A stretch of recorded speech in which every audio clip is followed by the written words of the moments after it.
Good evening, Flosstube. My name is Laura, aka the Gin Stitcher, here on Flosstube and over on Instagram. I'm going to hold my hands up from the start and say my Instagram posting is terrible. I did put a post up this week though, but that was the first one in ages. I've been a bit missing. I think my last video was March, it's now July. Then I got a text to remind me that it was my flossiversary this month. Don't ask me what day it was, but I know it was in July. So here I am. I thought I'd better come back. I'd kind of reached a point where I was like, do I go back? Do I not go back? It's been so long. I haven't actually stitched that much. In all seriousness, my stitchy bug, gone. There's no hiding from it. It's just gone. I personally hope it's on vacation in Bali with one of those nice hotels with a pool with a swim up bar and cocktails, and yeah, that would do just nicely. If only the rest of me could go with it. But hey ho, I have to feed the husband and pay the mortgage and whatever. But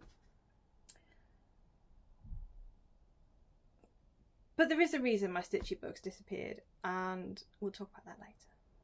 But in the meantime, I have done a very, very small amount of stitching. The problem is that two of the whips I've stitched up I can't find. I did film this a couple of weeks ago. We got to 15 minutes and I was like, can't find half the whips I've worked on, and today I can find even less. So you're going to see what I can find and then the rest is just going to have to wait till next time, because I genuinely have hunted high and low for the missing mermaids, and they are definitely missing. They're not in the car, they're not in the suitcase I took on the last retreat, they're not up here in my craft room / office, which I found a brilliant word for croffice. Or craffis, I don't know which is better. They're not anywhere else in the house. So unless the cat's eaten them, I don't know. I've tried a different spot to film today because it's tea time. Well, it's 9 o'clock at night really. It's going to be dark soon. I'm sat on the floor in my craft room with my library behind me and an empty plant pot.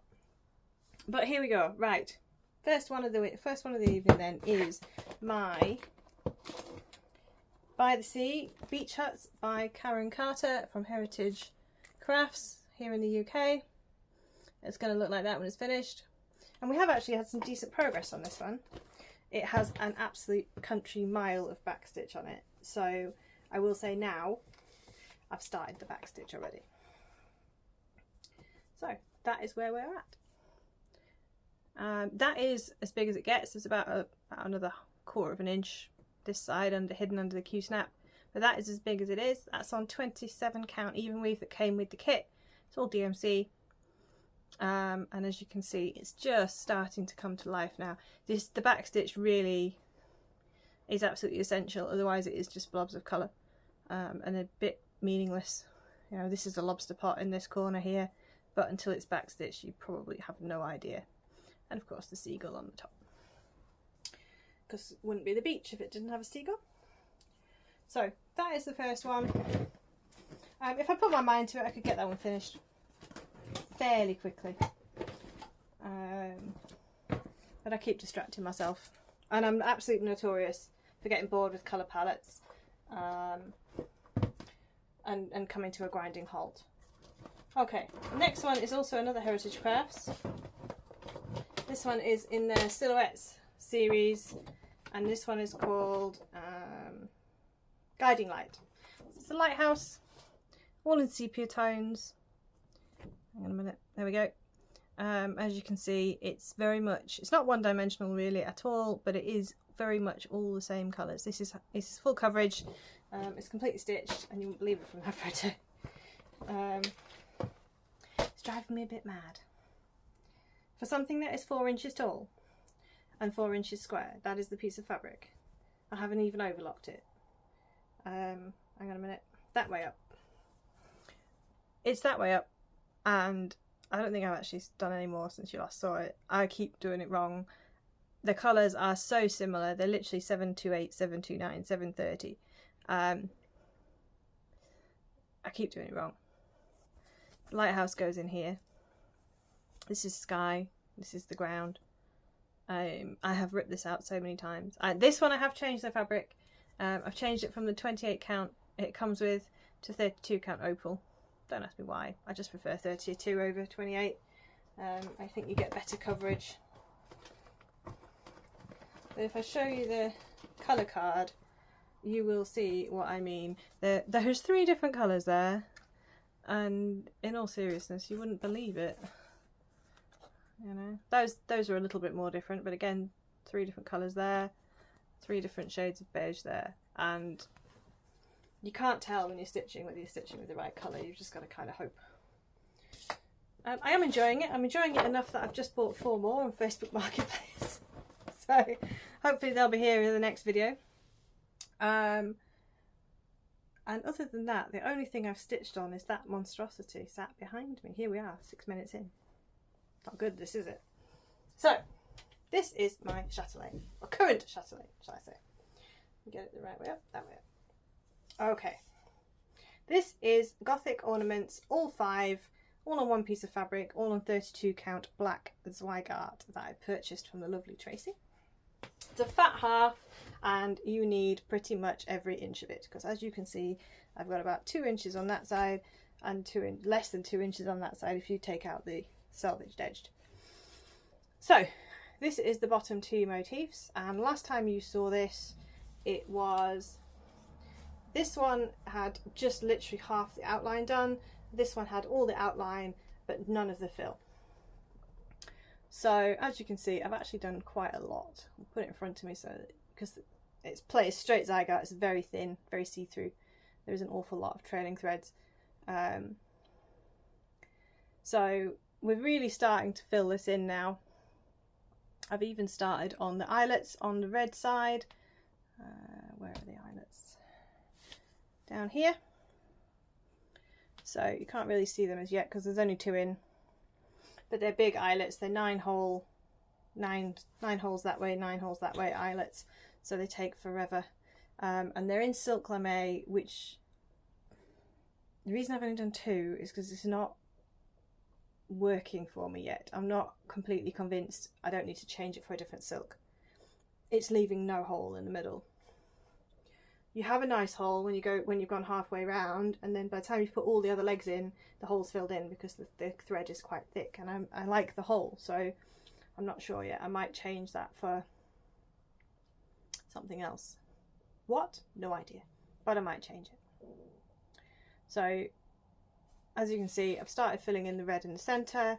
I'm trying to build a framework because the truth is that all of these gaps here and all of these gaps in here and a lot of this in here is speciality stitches. Once you've put the framework in, there's not a lot of crosses left. Here I've started on the black work. Each of these is filled with black work. It's going to be a bit of a nightmare. I'm not going to dye it. That's why I've started it. I've got 16 to do. They're all silk, they're all single strands, fair enough, but it's very, very delicate. I can't even bring this close enough for you to actually see it. There we go.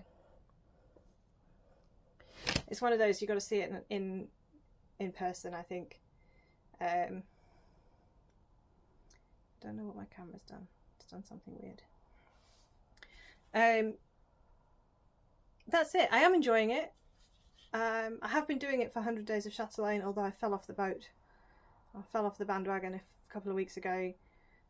Not because I hadn't stitched, but because I'd taken my photographs,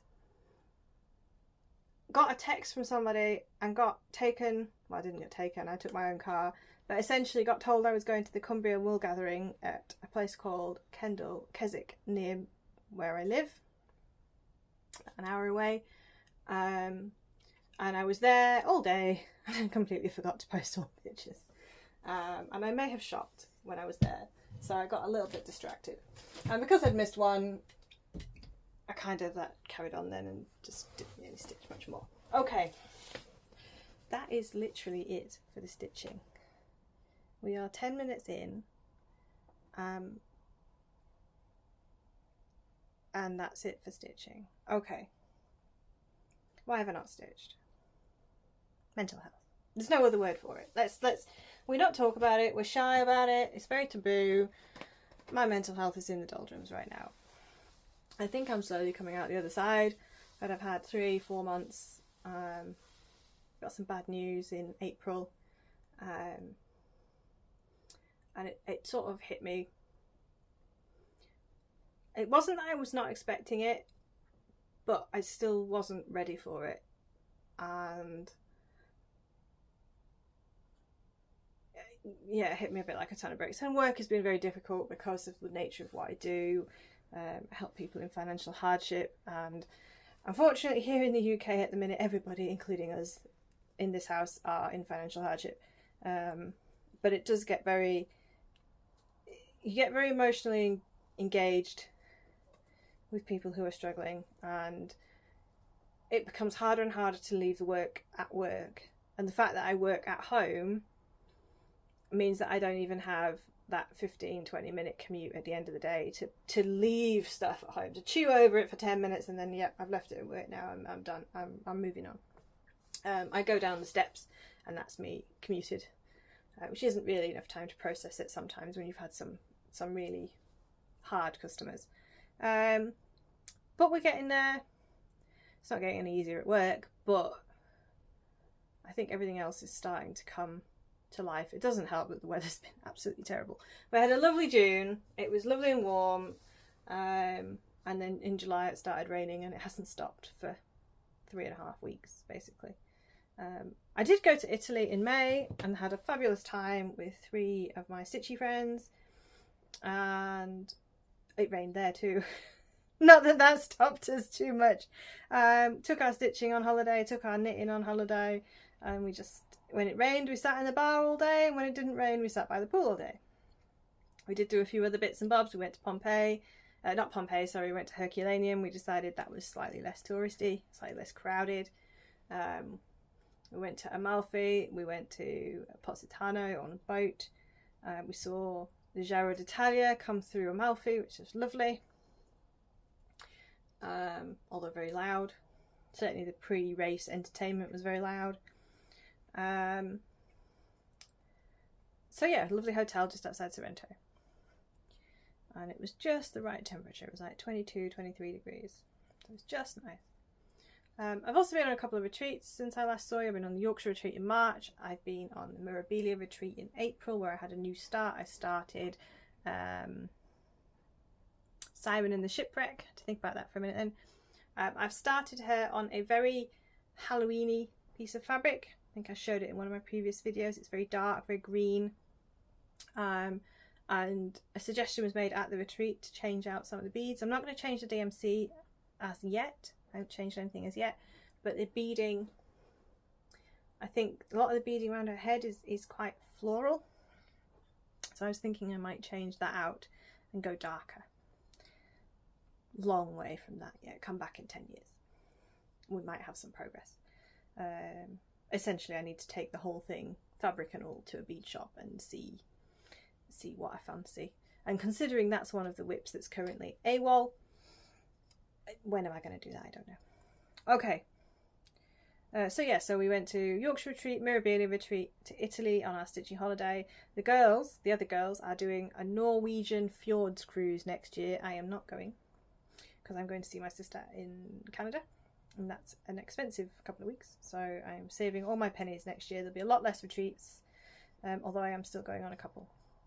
Where did we get to? Okay, what do you do when you're miserable? You shop. So first things first, my fabrics of the month, which come bi-monthly now. I get them every other month. This is this month's, and I am absolutely in love with it. It's a little bit washed out on the camera. It is teal, it is green, it is sea colours, it is Mediterranean, it is mermaid, all the way to Christmas time. I can't wait to start stitching something on that. There isn't anything else to say.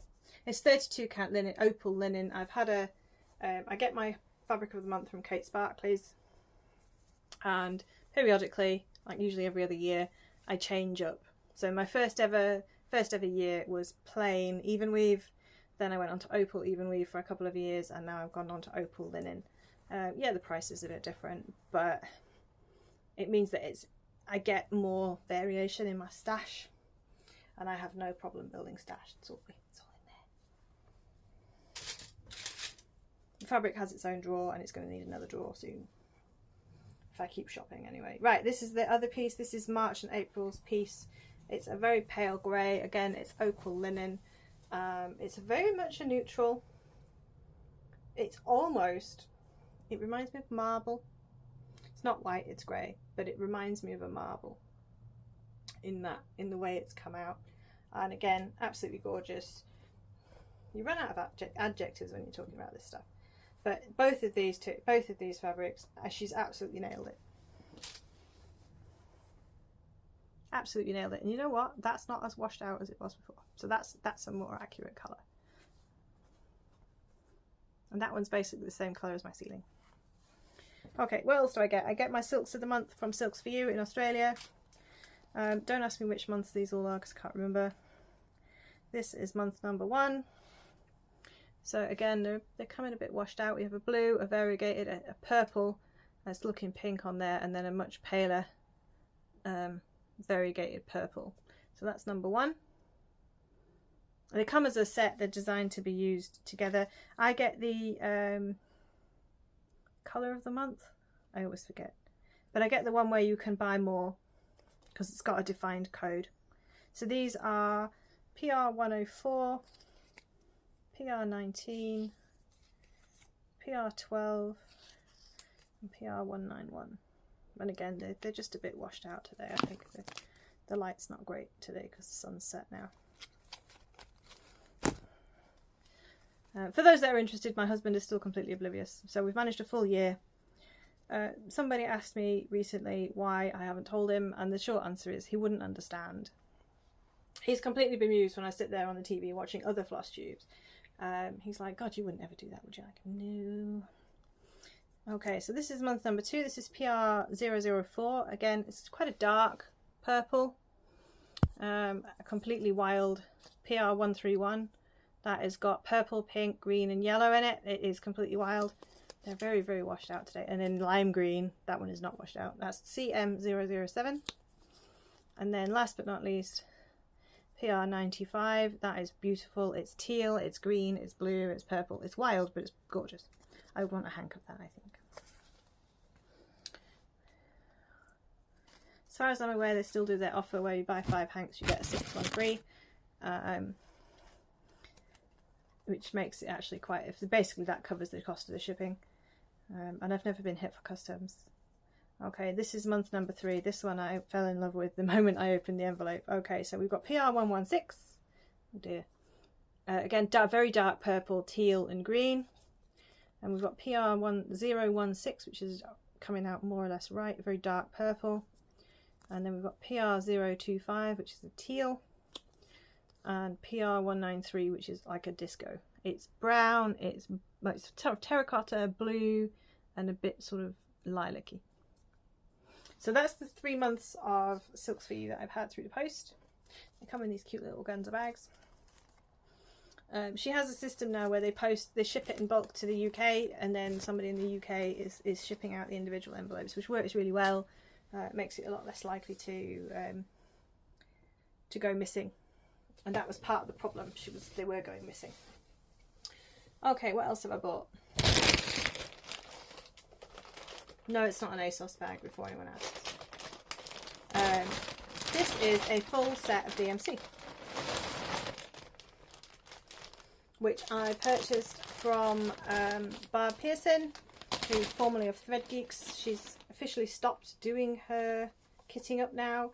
And she had all these cones of DMC, so she offers some full sets out. So, sorry for the crinkling. They've all come on a card, each DMC number, obviously, and then 8 meters of thread. I haven't actually opened it. I've opened it to check it is what I thought it was and not something else, but I haven't actually looked at it yet. As far as I'm aware, it's just all the standard colours. So we're going to quick glance through.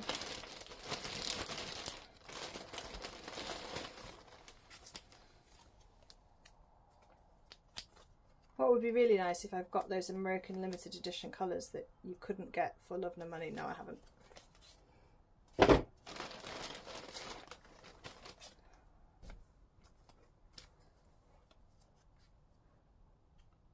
So, still going.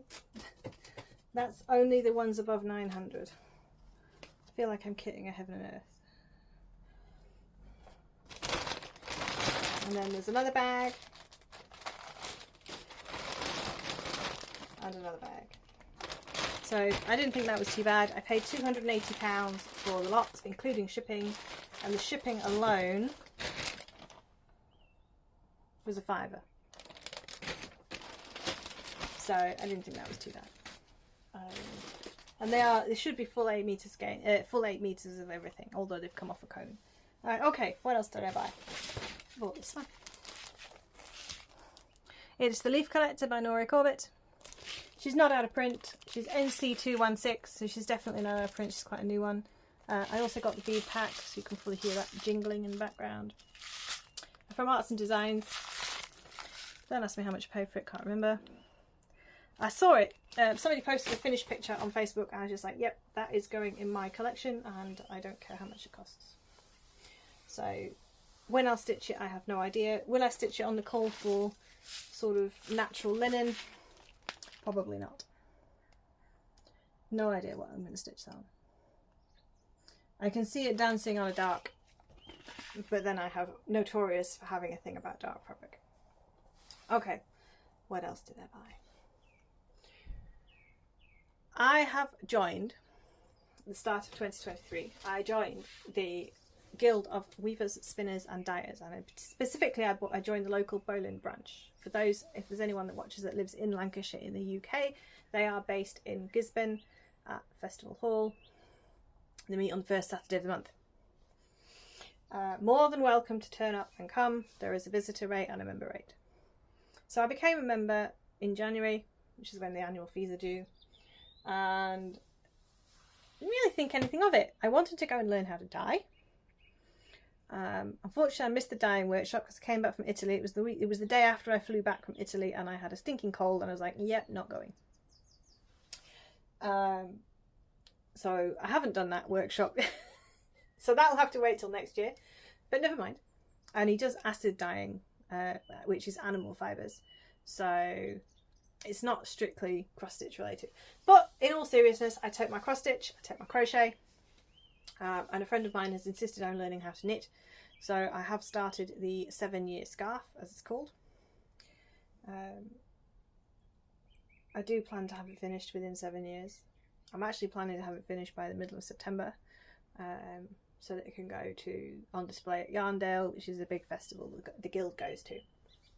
So nobody was that bothered that I wasn't spinning or weaving at the Guild. They're actually quite fascinated by the fact that I was doing cross stitch. They liked the fact that I was using silks and hand dyed fabrics and hand dyed floss. It didn't matter that I hadn't dyed them myself. And it was nice to meet lots of new ladies. Unfortunately, they are all ladies, but men are more than welcome. However, it did entertain a large number of new rabbit holes. You've already seen my loom. My loom now has things on it. A demonstration piece specifically, and I haven't brought it upstairs, completely forgot about it, it's downstairs. The Guild as a whole have become involved in something called a textile biennial, and as part of that project there was an underlying project to research the history of linen, grow flax, which is the plant that makes linen, treat the flax, do all the processing for the flax to then turn it into linen. So that's retting it, which is basically rotting it down, hackling it, which is getting rid of all the excess stuff, spinning it, and then weaving it into fabric. And what they want to do is weave it into a big piece of fabric, and it's going to use it as a TV screen basically, and put up a video of the process. So some of it will be a mixture of stills, and some of it will be video that's been filmed of people spinning the stuff and growing it and this and that and the other. And the Guild went, yeah, we'll get involved. And a friend of mine who does spin and spins very well looked at me and another of our friends and went, "You're going to do some spinning, aren't you?" And we sort of looked at each other and went, "But we don't know how." Cue a drop spindle. This one came off Etsy. It is plastic, it's 3D printed, it's teal and pink. I mean, why not? I do have a second one, a wooden one, but this one, I needed that one's got wool on it, this one, which was what I was learning to spin with, and this one has flax on it. So that is linen thread, albeit spun on a drop spindle. So that was purchase number 1. You think, oh yes, there's not much flax on there, is there? You know, she hasn't done a lot. I was gifted a distaff, by the way, which is the thing that you sit all your flax on to stop it getting tangled up. So, what else did I buy? We went to Cumbria wool gathering. I came back with fluff. Sheep fluff. This one is merino, alpaca and coverdales and silk. It's 100 grams. It cost me 5 whole pounds for 100 grams of roving to spin. So that is wool. It's an absolutely beautiful colour. It's got red in it. It's got green in it. There's a little bit of white in it. I'm actually really looking forward to spinning it. But the silk makes it more difficult. For 2 reasons. Silk is quite a short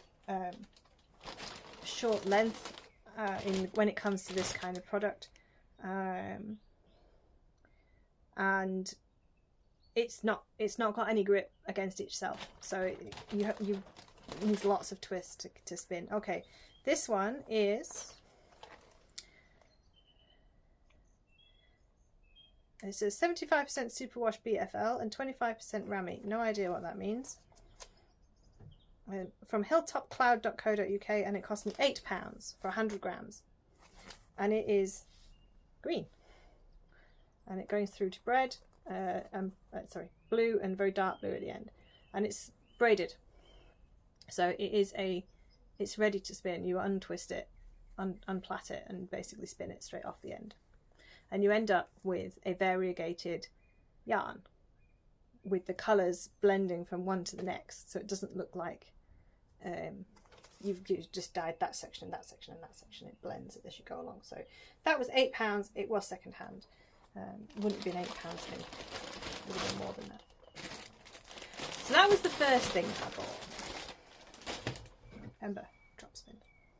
Apparently I shop faster than I spin. Then we went to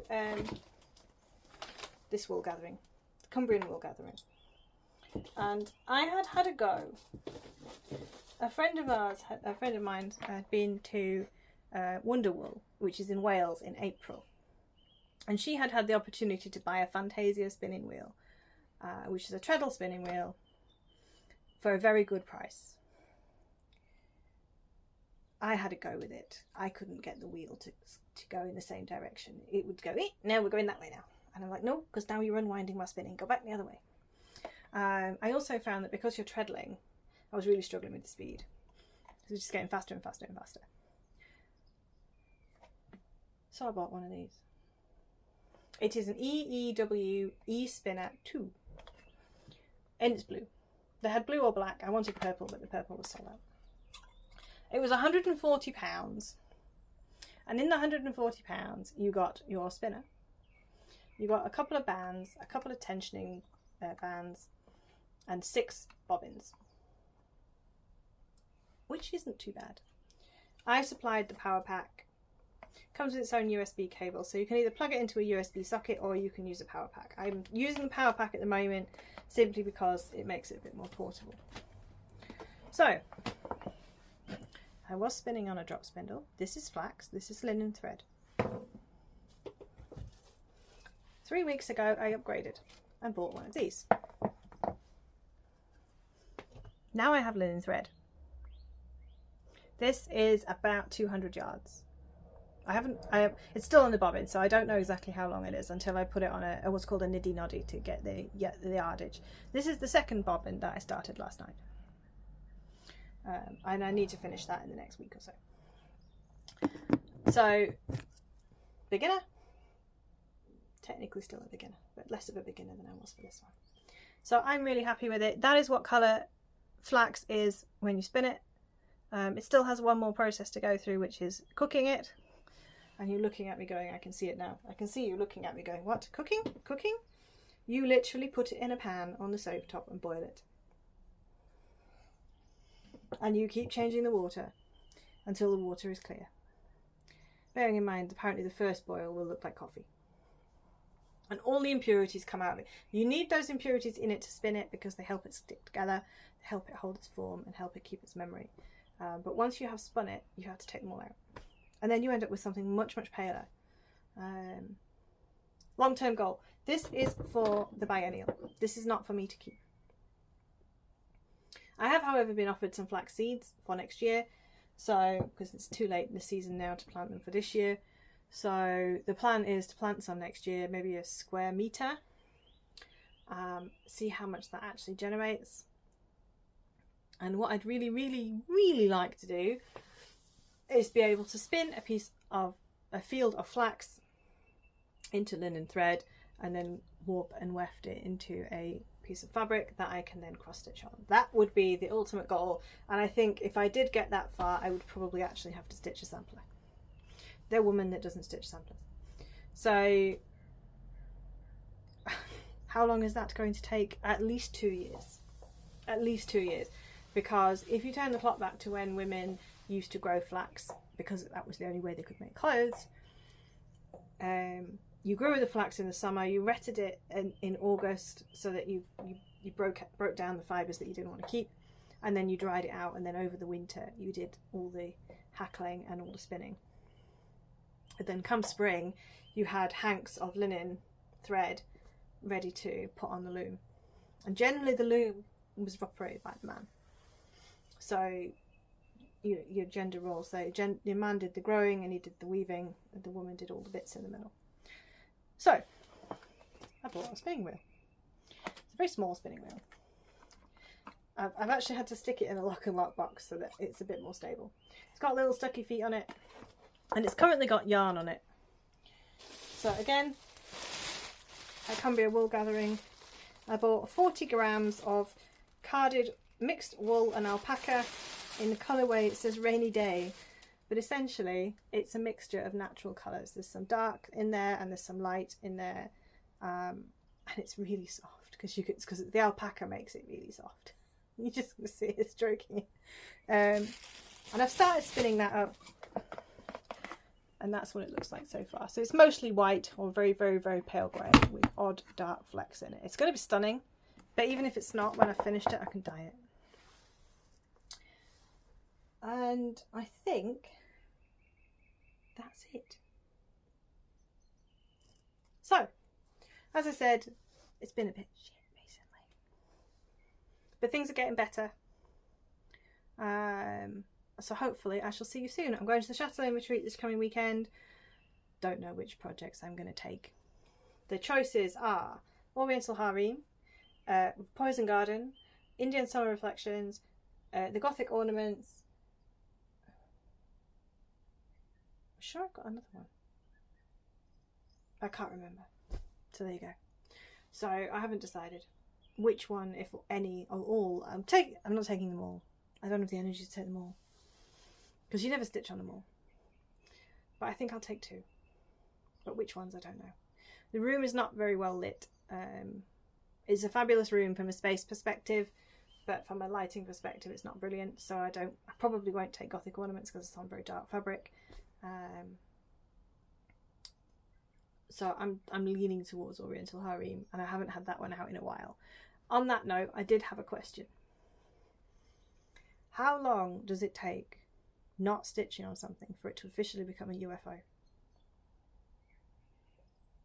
Because I've got things I haven't stitched on for a year. Feel free to explain. In the meantime, stay safe. I love you all. And remember, I'd much rather talk to you if you need it.